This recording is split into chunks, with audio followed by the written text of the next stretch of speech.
I want to talk about economy for a second. A few weeks ago, 3 weeks ago, somebody who was going to be voting for Kamala Harris came up to me and said, "Oh my God, Trump's going to win." I go, "Why is that?" He goes, I went to the grocery store. Butter's over $3. I kind of laughed and I said, well, that's kind of reductive, isn't it? Said it to myself. To him, I smiled and I said, good point. But it actually, what everything we're hearing after the election is, I'm just saying, the $7. What's that? The $7. What's that? Butter is $7? Yeah. What? Is it framed in gold? Yeah, what okay. kind of butter? Depends on where you go. But okay, well, yeah, okay. $7. Anyway, my point is this, Willie. The rent is too damn high, and this guy was saying the cost of butter is way damn too high. Yeah. And so I thought it was a bit reductive. It ended up being just the point that if you look at the cost of groceries, if you look at the cost of gas, if you look at the cost of things compared to 4 years ago, it was a very simple answer for working class Americans. Things just cost too much. yeah. Yeah, no question about it. By the way, $7. I mean, do I have to say any more? George Scarborough just exposed what the hell's wrong with the mainstream media. Isn't it not mainstream? Sorry, it's not. They're not the mainstream anymore, as Elon Musk likes to say. Corporate media. They just expose themselves as being in a bubble. How can you, like, these are the same people that sit here and lecture to you. And in this video, we're going to talk back to our favorite economist from the Washington Post. I already forgot her name. Her last name is Campbell, if I remember her name. These guys were the people who were saying, the economy is good, the economy is good. And the guy just found out. It's so convenient after the election, after they got smacked in the 2024 election, all of a sudden, they start realizing things that me and many people online was saying. It's inflation, stupid. And it baffles me how these people continuously expose themselves as out of touch with the lives of the regular American people. And then they have the audacity to sit here, lecture you, complain to you that, oh, you guys voted against your best interests. But the people that was telling you to vote for Kamala Harris did not even know butter costs $3 to $7. I'm telling you guys. And then, like, Eric Adams, he's waking up. I hear he ended the free debit card program for illegals. I want to show a little bit of it before I go on to the next clip. Eric Adams ends free debit card program for illegal migrants in New York shelters. Apparently he congratulated Donald Trump in his victory. I know he's happy. Breaking: Texas judge rules against Biden-Harris administration plans to grant mass amnesty to 1 million illegals currently in the U.S. Thank God they blocked it. Right? This is what the Democrats were trying to do while cost was being this high. Trump winning the election, it changed a lot, huh? Common sense finally came back, huh? Government handouts at the national and state level enables illegals who come here to have standards of living that's better than half the earth. This creates a force function for half of the earth to move here. They will do so unless the border is secure. Show me the incentive, and I'll show you the outcome. But these people are here lecturing to you how mass deportation is going to hurt the economy. It's hurting the economy right now.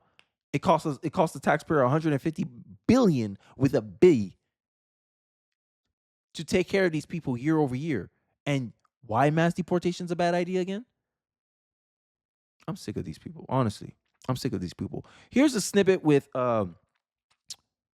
Scott Jennings, and you're going to see the meltdown from this CNN panelist, and they're still in narrative propaganda mode, right? And I love the call out from Scott Jennings here in this clip, and I want you guys to see it. Let's take a look. You look at the arc of the Biden presidency, he was in really good shape until August of 2021.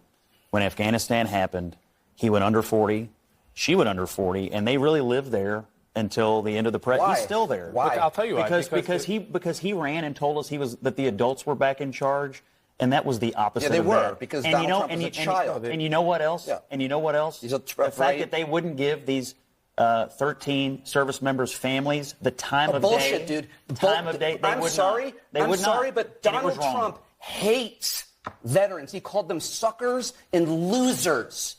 He did. He absolutely, despite Look, he has his whole life. He has his entire life. I know you're super emotional. I just. Of course I am. I'm terrified. I'm telling you, the political reality is that when they made that decision. It doesn't matter, but you don't admit when to they me made that that Donald Trump decision. hates veterans. You don't admit it. You deny a man, Chief John Kelly, a Marine. You deny. You say he lied. You're still campaigning. You say It's he over, lied. brother. Let me let It's not over. It'll never be over. I want to hear what Coleman It'll never be over. You wish. The political reality is when they made that decision and everyone realized, oh my gosh, these aren't the competent adults that we were promised. Donald Trump does. And then, Right. and then when you pile on top of it the decisions that made inflation worse, it was a compounding interest of political crap over time that they could never get out of. And that's how she lost the race. There was a bipartisan consensus to get out of Afghanistan. That wasn't the point. It was the way it was Trump's done. decision to get out of hold on. It was the implementation. It was the fact that they took out our soldiers first instead of last, which is you would think would be common sense. And again, it's like you said, we thought the adults were in the room. That's why people voted for Biden. A return to normalcy, a return to competence.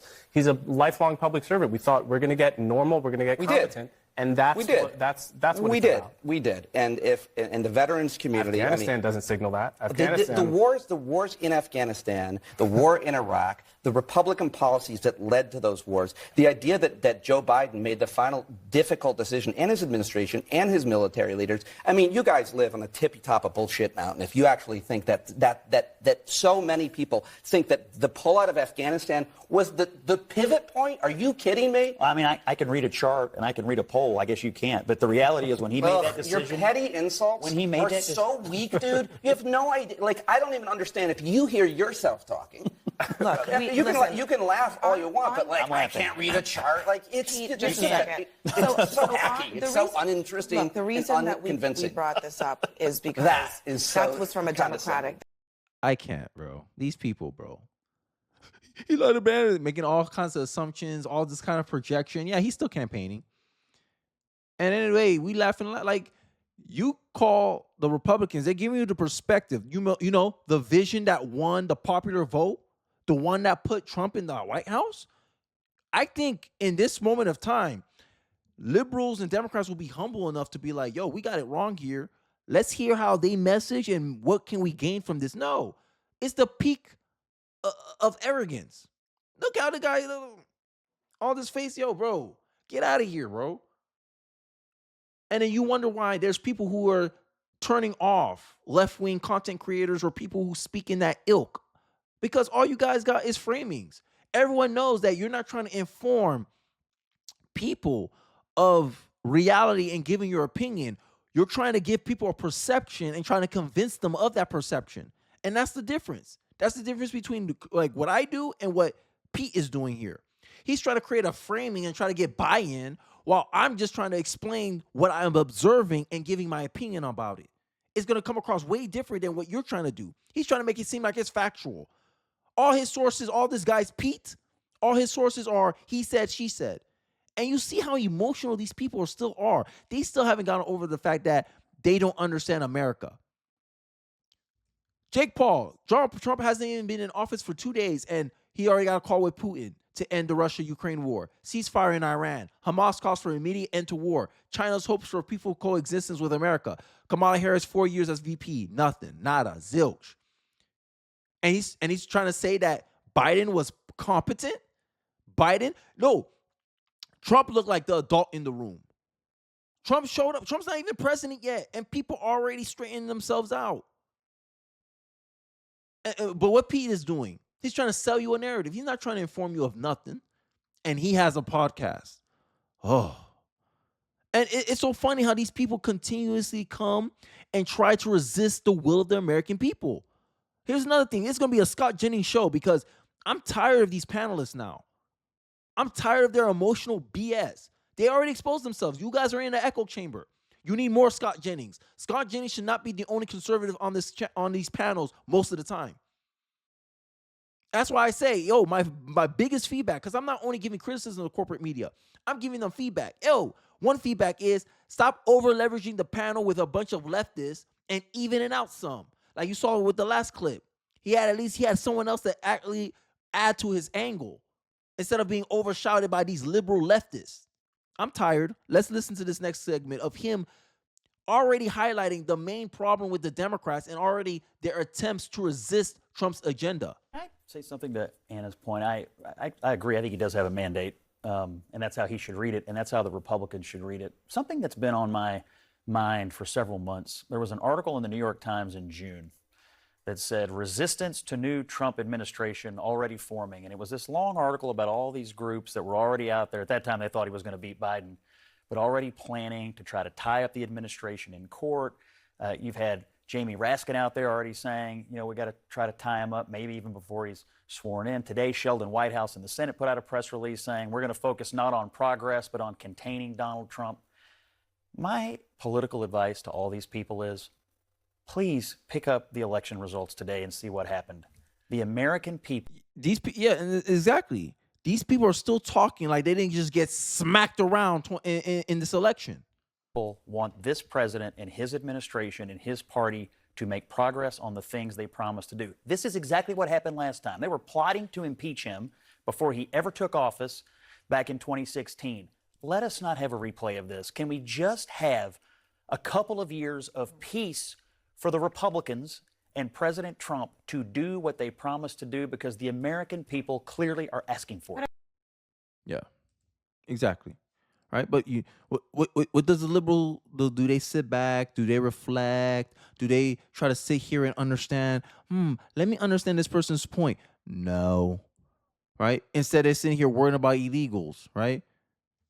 Right. Democrat New York City's Mayor Eric Adams announced that New York City will no longer issue vouchers to illegal immigrants. Remarkable. Trump gets elected and everyone falls in line. The decision came one day after Adams reportedly had a phone call with Trump.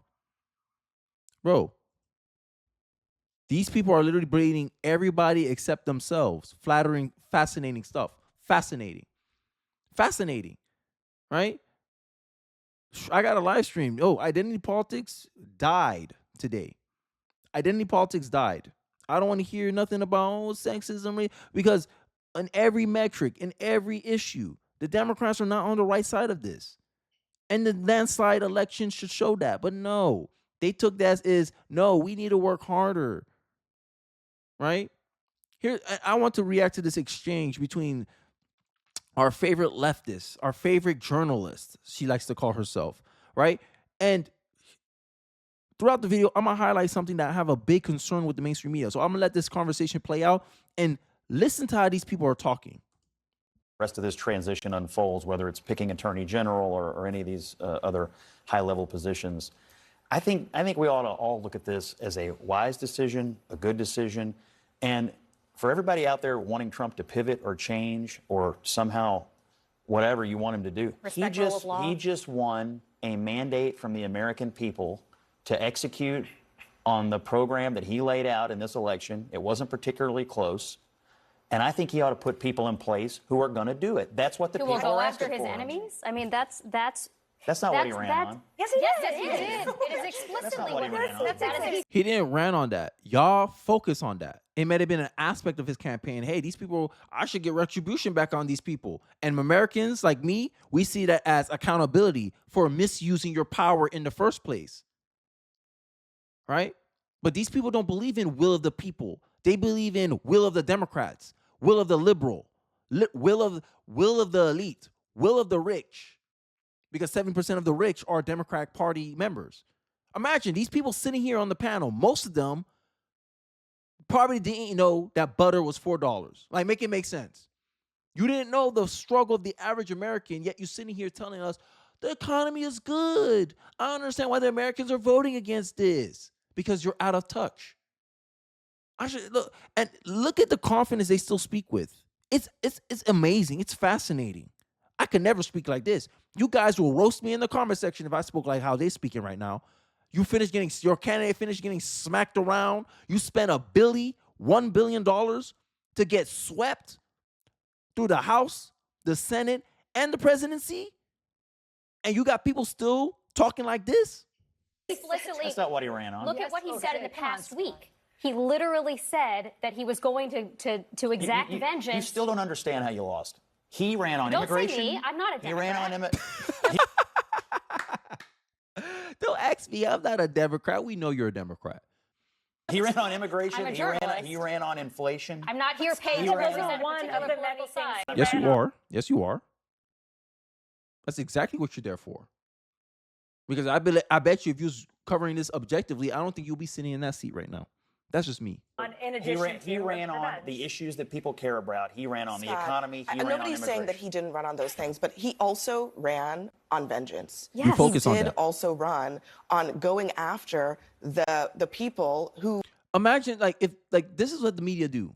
Kamala Harris made some statements about Donald Trump. Let's say the media only focus on those statements that she makes about Donald Trump. She said, oh, Kamala Harris doesn't speak on policy. She talked about we need to lock Donald Trump up. That was Biden, by the way, right?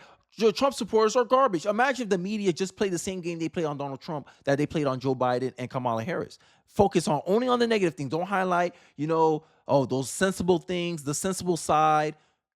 This is the perception that I'm talking about. This is the game that corporate media has been playing, and they got caught trying to play, and they're still trying to play. Who went after him. And journalists. It was a key feature of all of his speeches. Yes, Scott, he literally said, I am your retribution, the Biden crime family, lock her up. Went after Sessions repeatedly for not doing what he wanted Sessions to do, which was to indict Hillary or whoever he wanted to indict. You can want his But did she break the law, right? I thought y'all wanted accountability. So you only want accountability when it's applying to Trump. Oh, Trump shouldn't have to bring the documents to his house. He broke the law. He has to be held accountable. Literally, Trump can make the same argument you're trying to make about him attacking or using the law and say, hey, we need to hold Hillary accountable for bringing unclassified documents. They don't even notice the hypocrisy of their statements. This is why corporate media has been exposed as an echo chamber again. To have been about, tax reform and things like that. That is not what he said on the stump time after time after time. Also he talked about going after his enemies. I'm heartened by the fact that the left still cannot figure this out. Even if you just take the January 6th part of it, he made that a big part of his campaign, that he would, if he were in power, pardon those people. You can't say that was not on the agenda. It absolutely was. What was the campaign about? Why did tens of millions of people... Okay, but do you think that he's going to do those other things when it comes... 80% was about the issues. I'm going to fix it. I'm going to do this for you. We need to put American first. This is mostly what Donald Trump talked about. Now, if you chose not to focus on that and instead you want to focus on little snippets of him taking jabs, him making fun of people, him doing, trying to entertain the rally because he talks for a long time. So sometimes he takes a break from politicking and he just tries to relate with the audience, have fun with the rally, have fun with the crowd. You only want to focus on that? That's a you problem, not our problem. And that's the problem with corporate media. Y'all doing this. It's not Trump. You guys are doing this. Trump is not causing the division. Your reaction to Trump is causing the division. Your attempts to frame him in a bad light is the cause of the division. And that's why you finish seeing Pete having a full emotional meltdown over the fact that he can't comprehend how Trump won the election. Comes to the Department of Justice. I don't know what he's going to do. I'm not. A big part of the campaign was being a victim. That was a big part of it. Was his victimhood. They're coming for you, but they're going to have to get through me. That was his whole line. That is all about the enemies list. That is all. I totally disagree. The deep state. This is the stuff that he talked about on the stump. Unless you just don't want to listen to him, those are his own words. I listen. Yeah, accountability. Scott, if you it's called believe accountability. That people who violated the Capitol on January 6th committed a crime, which I would hope you would, because they weren't invited in the way they claimed they were, right? They were not there. They didn't go through security. I want January 6th to have the same accountability that BLM rioters had. They got bailed out. They got helped out. And fair is fair, right? And not all January 6ers was in there causing violence and damages into the property. Those people should be released. But all of them in a broad brush got prosecuted when all of them didn't equally cause damage the same way? Huh.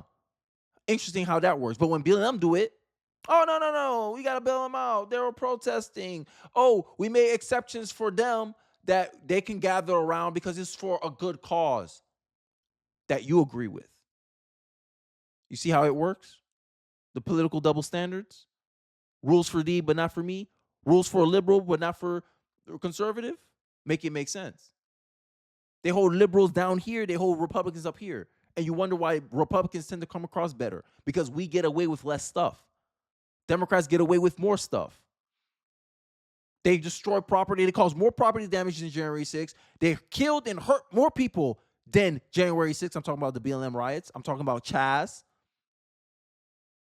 Not a zip out of them. They're not worried about it at all. But Republicans, conservatives, Trump supporters. You only focus it one way. And America got tired of it. The way the rest of us have to go through to get into the Capitol. They were prosecuted. They were convicted. And now they're serving jail time. And he has said repeatedly that they're political prisoners and he is going to spring them, right? What does that tell you about how he's going to weaponize the Justice Department and on whose behalf? On behalf of people who committed crimes for him. For him, not for anybody else. I mean, I admire.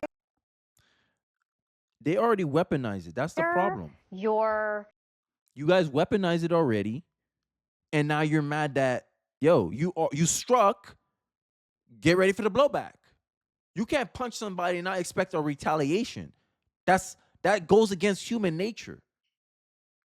So you get to punch me and then I'm supposed to be the bigger person and not strike you back, not give you a consequence for misusing the power in the first place? Because that's the only way you guys seem to understand anything. Look how magically all the liberals on news media woke up to the reality of inflation and how it's hurting the middle working class people. Now they realize it.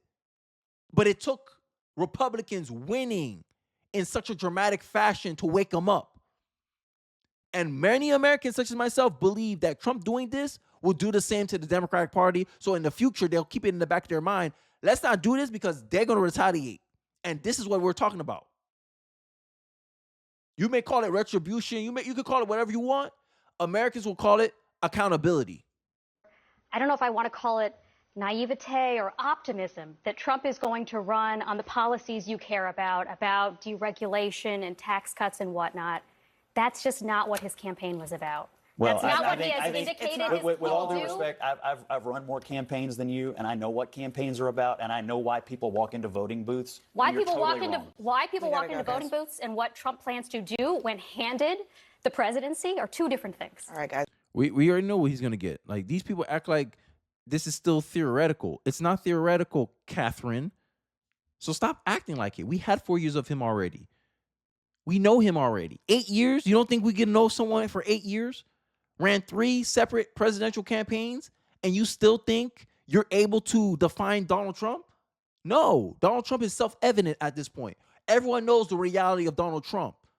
No one cares about the narrative around Donald Trump. And this is what this election has shown. But y'all can keep melting down.